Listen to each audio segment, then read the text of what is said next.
observed on 2nd of December every year. This day basically focuses on spreading awareness about the harmful effects of pollution and also encourages young minds to come up with collaborative efforts and innovative and sustainable practices to mitigate pollution and to overcome the harmful effects of pollution. So today we have gathered here on this beautiful day to reflect on the importance of pollution control, as it is the responsibility of young generation to conserve our environment for the future generations to come. So today we have amongst us Ms. Shehnaz Akhtar, Assistant Professor, Department of Humanities, who will be delivering valuable insights on the impacts and solutions of pollution. Now I would like to request her to kindly take over with the session. Thank you everyone.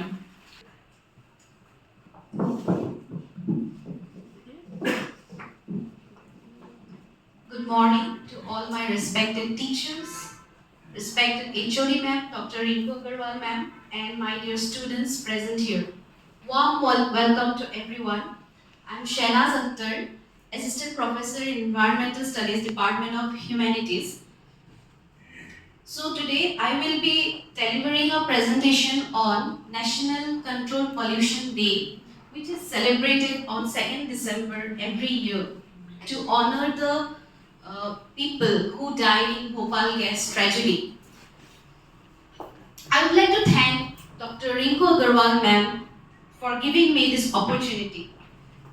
I hope and I am sure that the seminar will be profitable and the next few hours will be enjoyable. So I would like to start the presentation.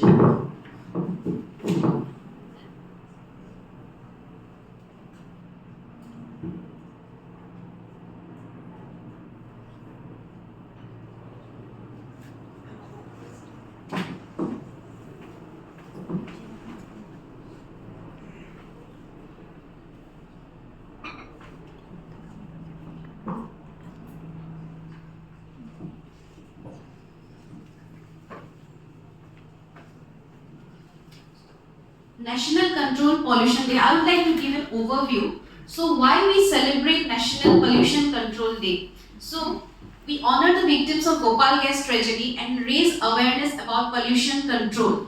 So as you know that in our day-to-day life, we are faced with a lot of challenges from the environment, but we don't give a thought about it, that how it is affecting our mental health, how it is affecting our physical health. So to raise awareness about pollution, I would like to give a brief summary of the celebration of National Pollution Control Day. So the theme of this year, I would like to ask all the students to jot down the facts. So because at the end of the session, I will be asking you some few MCQs, okay, so that you can participate.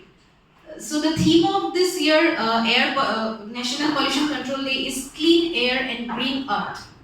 And the objectives are to encourage collective efforts for pollution control and environmental protection. According to CNN News 18, the theme of National Control Pollution Day 2024 is Clean Air, Green Earth, a step towards sustainable living. Why this theme has been selected? Because it highlights the importance of taking proactive measures to ensure cleaner air and a healthier environment as essential components for sustainable future. It aims to promote awareness and actions supporting pollution control and reducing carbon emissions. So, can you remember this date, December 3, 1984? Anybody has any idea why this date, December 3, 1984?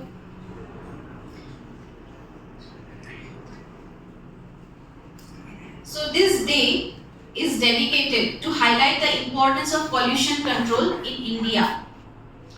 This day, which is observed every year on December 2nd, was established to honor the lives lost in the tragic Bhopal gas tragedy, one of the worst industrial disasters that occurred in India in the early hours of December 3. It happened on December 2nd, but it was seen on early hours of December 3. So this disaster has affected generations. Remember that. Okay. Let's give a brief summary about Bhopal gas tragedy. In the early hours of December 3, 1984, one chemical, the name of the chemical is MIC, methyl isocyanate. It is a very toxic chemical which got leaked from a plant operated by Union Carbide India Limited, UCIL, at Bhopal, Madhya Pradesh. The gas drifted over the densely populated neighborhoods around the plant, killing thousands of people immediately and creating a panic as tens of thousands of others attempted to flee Bhopal. So, what was the final toll? It was estimated to be around 50,000 and 20,000, but it was more than that. Some 500,000 survivors suffered respiratory problems, eye irritation or blindness, muscular dystrophy, and other maladies resulting from exposure to the toxic gas.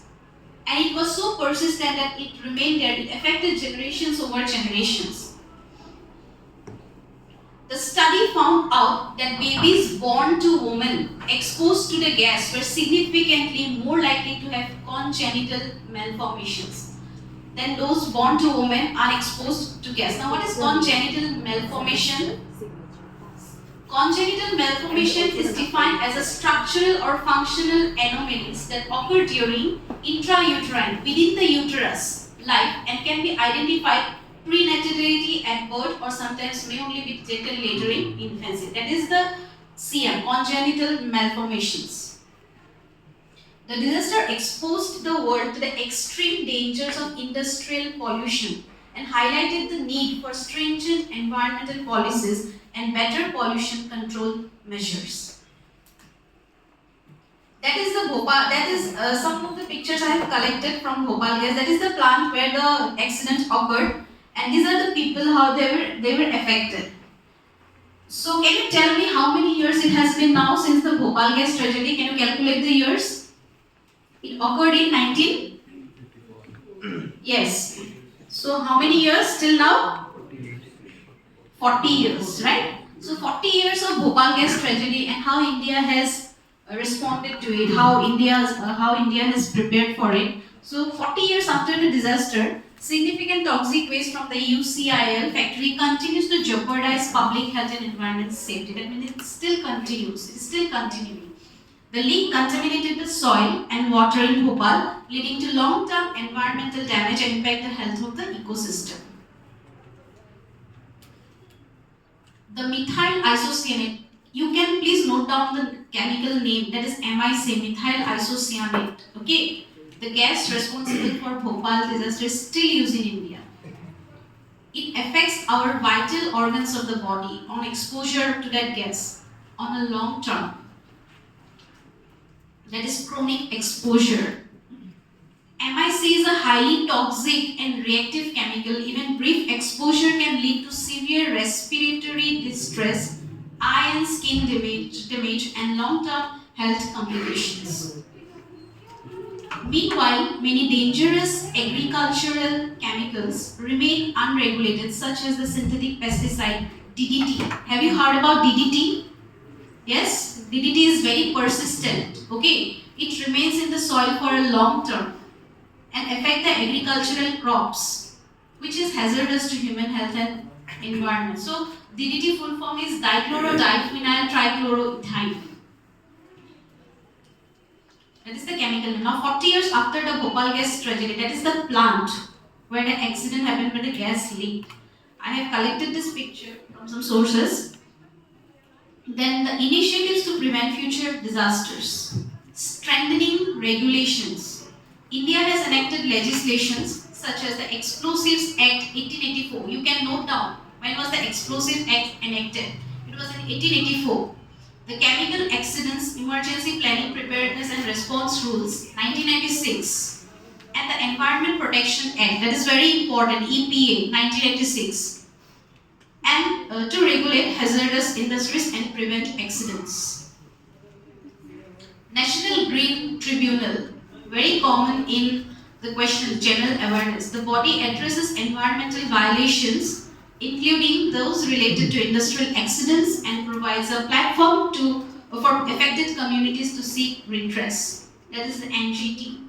Then we have NDMA, National Disaster Management Authority. There are two authorities for disaster management. One is NIDM and the other is NDMA. These guidelines emphasize the importance of inspection systems, emergency preparedness, and community awareness during the natural disasters. Can you tell me any one natural disaster that occur frequently in Northeast? Cyclone. Yes? Cyclone. Cyclone affects the Bay of Bengal. Flood. And then earthquake. Yes, Northeast is earthquake prone region. Then landslides. Yes.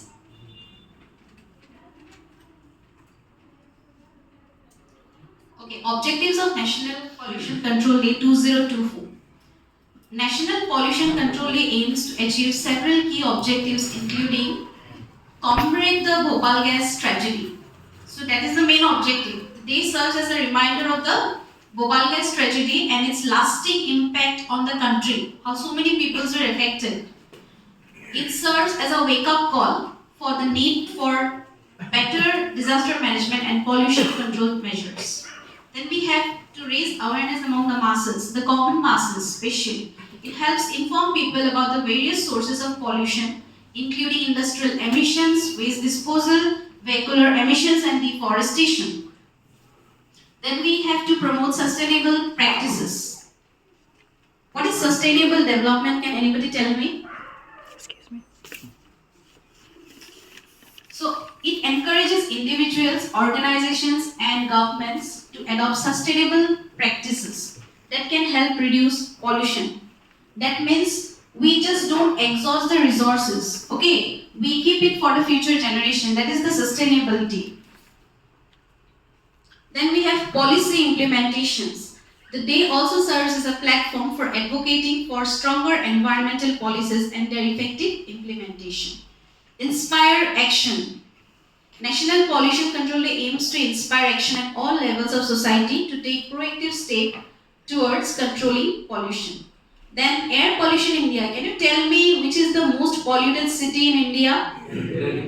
Delhi. What was the AQI recently in November? No. 1300 something. Okay, let's check it out.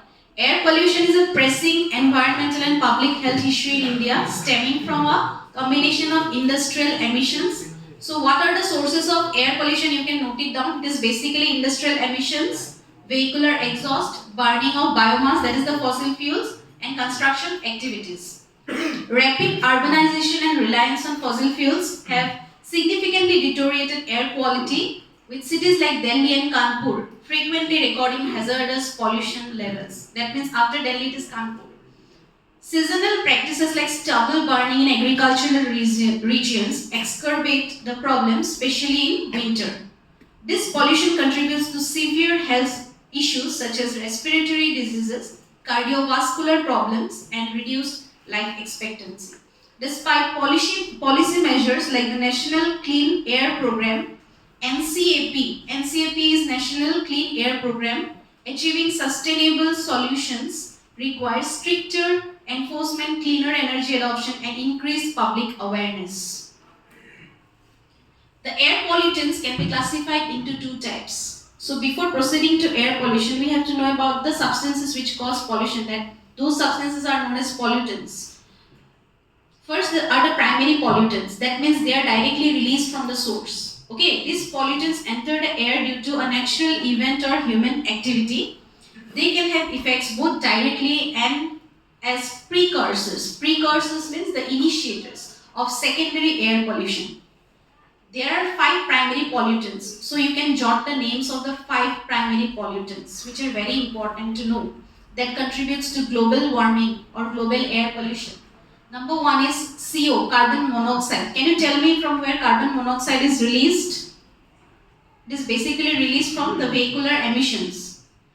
And carbon dioxide, and oxides of nitrogen, sulfur oxides, volatile organic compounds, that is the VOCs, mostly hydrocarbons, that means the burning, and suspended particulate matter, SPM. So these are the primary pollutants. These are very important to know. Then we have the secondary pollutants. Secondary pollutants are formed from the processing of the primary pollutants. They are modified from the primary pollutants. A secondary pollutant is formed by reacting one primary pollutant with another. Just like acid reacts with base to give salt plus water. Okay. For example, ground level ozone, smoke, acid rain, sulfuric acid, nitric acid and carbonic acid. Can you tell me which acid has affected the Taj Mahal, the yellowing color of the marbles in Taj Mahal? That is the industrial emissions. Sulfuric acid, H2SO4. Then we have types of air pollutants. As you can see, the primary pollutants, how they get converted to secondary pollutants. Sulfur dioxide gets converted to sulfur trioxide. That is very reactive and it reacts in the atmosphere. Carbon monoxide reacts with water to form carbonic acid, which comes down.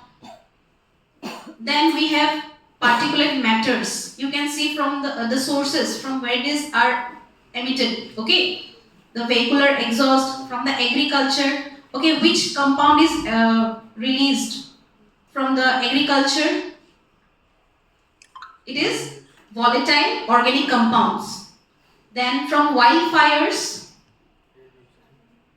ammonia, as you can see in the picture. Then we have industrial emissions from the flying objects. As you can see the aeroplane, which compounds are released from aeroplanes? No. They have given it carbon monoxide. These are the primary pollutants. Apart from that, there is one compound, I hope you have heard it. It is called aerosols. Have you heard about aerosols? They are also released from the refrigerators. Now, sources of air pollution. These are the few sources of air pollution: industrial emissions, vehicular emissions, agricultural activities, and natural resources. We see that from industries, the burning of fossil fuels, basically for energy production, are released into the atmosphere. And those substances include the particulate matters, sulfur oxides, nitrogen oxides, and greenhouse gases. Can anybody tell me one greenhouse gas? CO2 and CH4, carbon dioxide and methane. These are the two main greenhouse gases. Then we have vehicular emissions, exhaust from cars, trucks, motorcycles. These are all emitted from the vehicles. Then domestic combustion, just like burning in residential or domestic areas, wood, coal. Okay. Then agricultural activities using chemical fertilizers and pesticides. Can you name one pesticide? You came before one slide. One pesticide, DDT, yes. And burning agricultural waste can release harmful substance into the atmosphere. Natural sources. Natural sources include volcanic eruptions, forest fires, and dust storms. Okay, sometimes you can see forest fires that occurs naturally because that part of the region has dried up. Now we see, now let's come to the impacts of air pollution. We see health impacts. Air pollution poses serious health risks, including respiratory diseases. So what are the respiratory diseases? Asthma, chronic bronchitis, cardiovascular conditions, and premature mortality. The exposure to high levels of air pollution can also exacerbate health problems and reduce life expectancy. Long-term exposure to air pollution can also adversely affect cognitive development, especially in children. Then we have environmental impacts. How air pollution impacts the environment. We see that it affects different types of ecosystems by contaminating soil and water bodies, damaging vegetation and impacting wildlife. High concentrations of sulfur dioxide and nitrogen oxides can lead to acid rain. So you see the acid rain is composed of two main components, sulfur dioxide and nitrogen oxides. Okay, that is very important to remember. Then we have some air pollutants such as greenhouse gases. As I have already said, there are two main greenhouse gases, that is the carbon dioxide, CO2 and CH4, contributing to global warming and climate change by trapping heat in the Earth's atmosphere. As you can see that December is still very warm this year. Okay, nobody is wearing sweaters. So we can drastically see the effects of climate change. Economic impacts, how it affects the economy. Air pollution can have significant economic costs, including healthcare expenditures, reduced productivity, and property damage. It also reduces agricultural productivity by damaging the soil, and it damages forests, lakes, and buildings. Most importantly, it makes vulnerable. Then we have measures. What are the different measures we can take to control air pollution? Cleaner fuels. We can resort to cleaner fuels like LPG, LNG, liquefied natural gas, cheaper and environment friendly for power plants. Then hydrogen fuel and e-vehicles. Electric vehicles have already come out.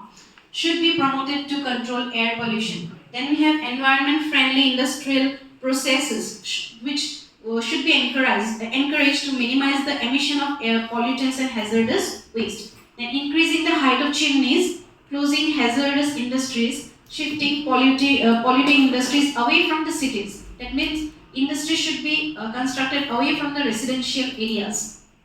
And developing and maintaining green belts. Can you tell me what is the meaning of green belts? That is the part of forest area of adequate width can significantly reduce air pollution. Setting up emission standards for automobiles has already improved vehicular emissions. Further research and technological innovation will greatly reduce air pollution. Now, in bigger cities like Delhi and Mumbai, motor vehicles need to obtain pollution under control certificate at regular intervals. This ensures that levels of pollutants emitted from vehicle exhaust are always within prescribed legal limits. The alternate fuels like CNG. What is the full form of CNG? And what is one example of CNG? We have CNG vehicles, yes, are being encouraged for use in public transport vehicles. Instead of burning waste outdoors, composting waste is advisable. The compost can be used in the farm. The use of air conditioners should be minimized. Planting of trees must be encouraged. Why? Because trees absorb CO2 from the atmosphere and filter the pollution. Regular maintenance of vehicles should be ensured for better engine efficiency and reduced pollution levels. Walking and bicycling for work in the vicinity should be adopted. The use of public transport should be imbibed at an individual level. Moreover, we should encourage family members to use public conveyance as much as possible. It can save us money and reduce air pollution. That is one individual step we can take. Then we have the 3 R's, reduce, reuse and recycle, which is always very important. By this method, one can minimize waste by using resources efficiently. The 3R practices extend the life of products by reusing items like containers, bags and clothing items. It converts waste materials into new products to conserve resources and reduce landfill waste. Can you name one product which we can reduce? We can reduce its use. Plastics. Then name one product which we can reuse. Cans. One product which we can reuse again.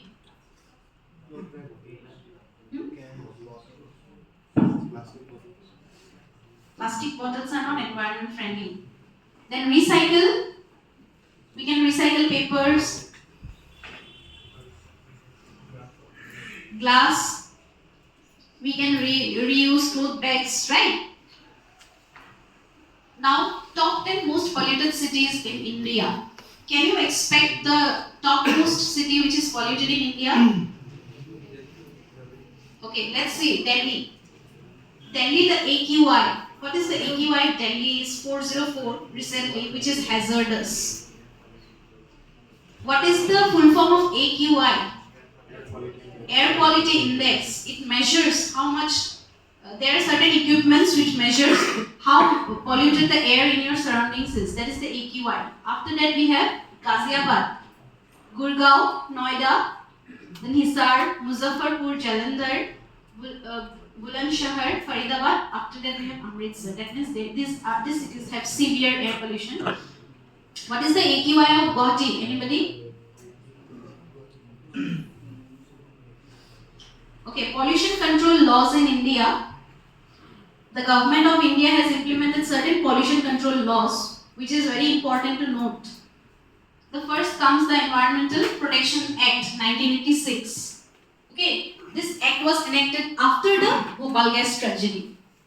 It is the umbrella legislation, that means it covers all the environmental laws that empowers the government to take measures for the protection of the environmental pollution control. Then we have the Air Prevention and Control of Pollution Act 1981.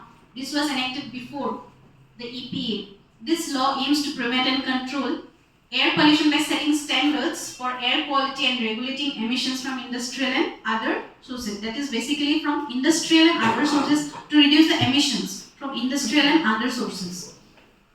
Then we have Water Prevention and Control of Pollution Act, much before the Air Prevention and Control of Pollution Act, that was enacted in 1974. This law focuses on maintaining water quality by regulating discharges of pollution into water bodies. The National Green Tribunal Act, which was recently enacted in 2010, this act establishes a specialized tribunal to handle environmental disputes and ensures effective enforcement and environmental laws. Noise Pollution Regulation and Control Rules 2000. These rules addresses noise pollution setting limits on the permissible levels of noise in various areas such as residential, commercial and industrial zones. Then we have E-Waste Management Amendment Rules 2018. These rules regulate the management and disposal of electronic waste by setting guidelines for collection, recycling and disposal of e-waste. Then what is the significance of National Control Pollution Day? Why the citizens need to celebrate it? Because it ensures that we participate, we are getting aware why it is celebrated in India, in the country. The day will remind everyone of the environmental challenges we face and the urgent need to adopt sustainable practices. And it also inspires individuals and policymakers to adopt sustainable practices, ensure industrial compliance and work towards a pollution-free future. So it serves as a powerful tool to promote greater awareness. Basically, it is celebrated to promote awareness among the people of the country and commitment to its control of air pollution. The battle against air pollution, which we are facing every day, not only in Delhi but in every city.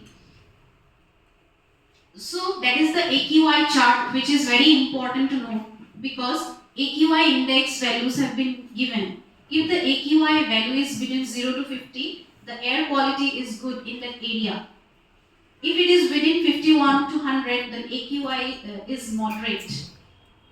Then we have unhealthy group, that is that the range is from 101 to 150, which is unhealthy for sensitive groups, because you have to be aware in which category you belong, okay, and you have to take measures. Unhealthy is 151 to 200. The range is 151 to 200, and very unhealthy is 201 to 300. While the hazardous is 301 plus. Okay, now what has changed recently? EPA updated. What is the full form of EPA? It is Environmental Pollution Act. Has updated the breakpoint between good and moderate to reflect the updated annual standard of 9 micrograms per cubic meter. Okay, can you tell me which city it is? Any guess?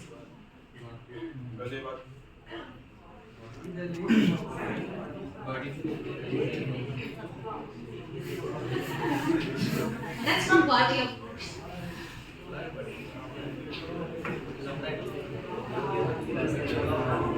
There is a condition recently, that is the last week of November, 25th to 29th.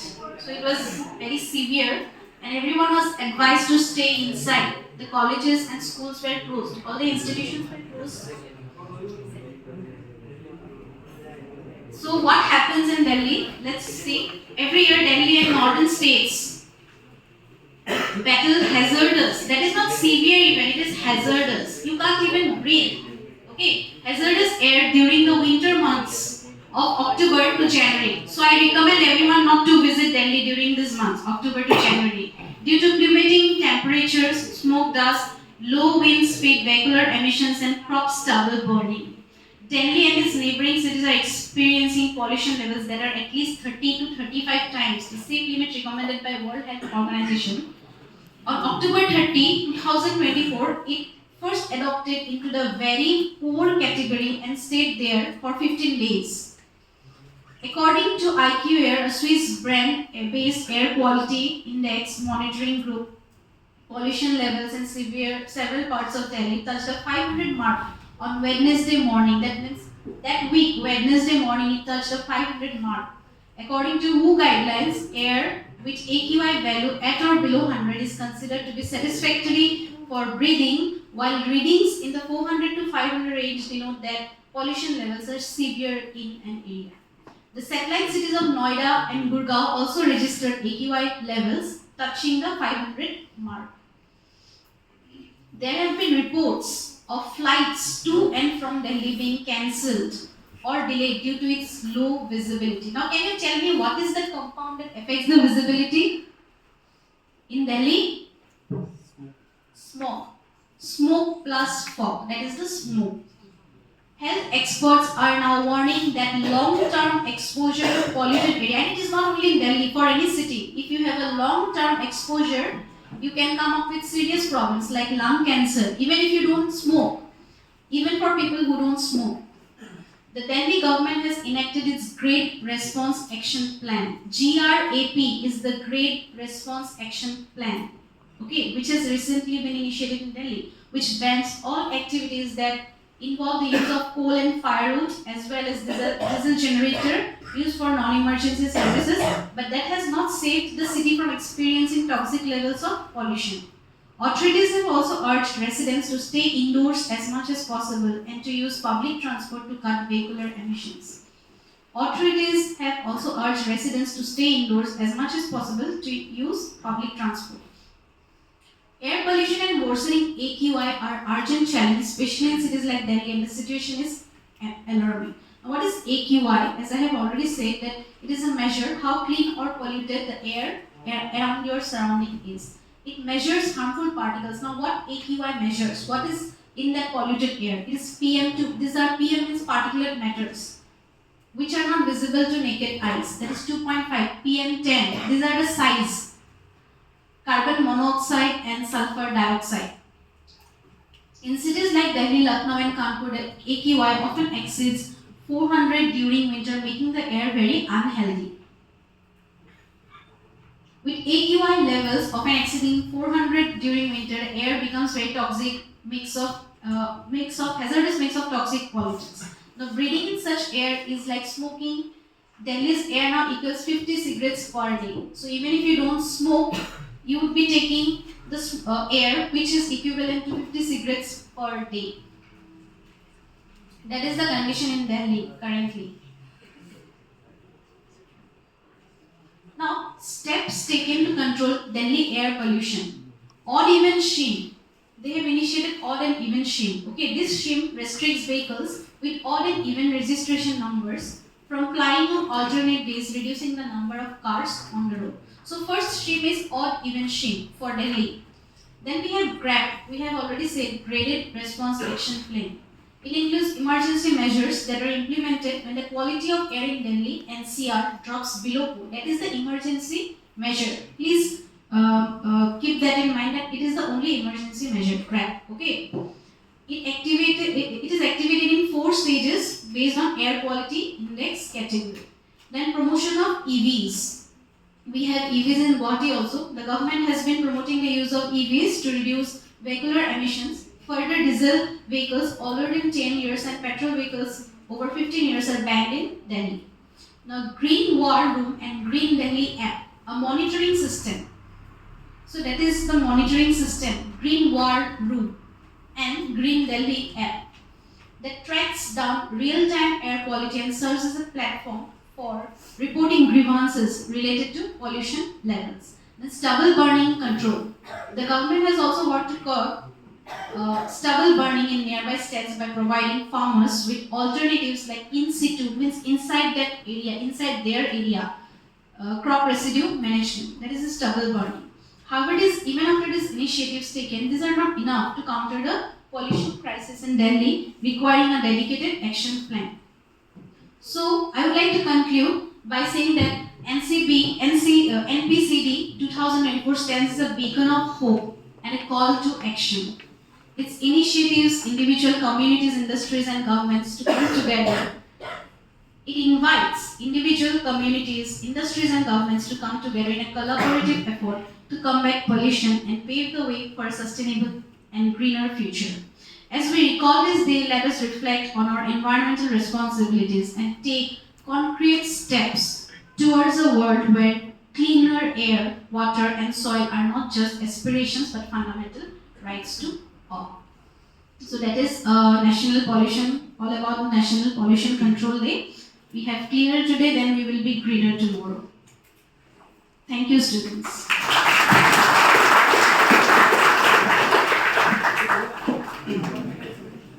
would like to hand over guys to Abhika ma'am.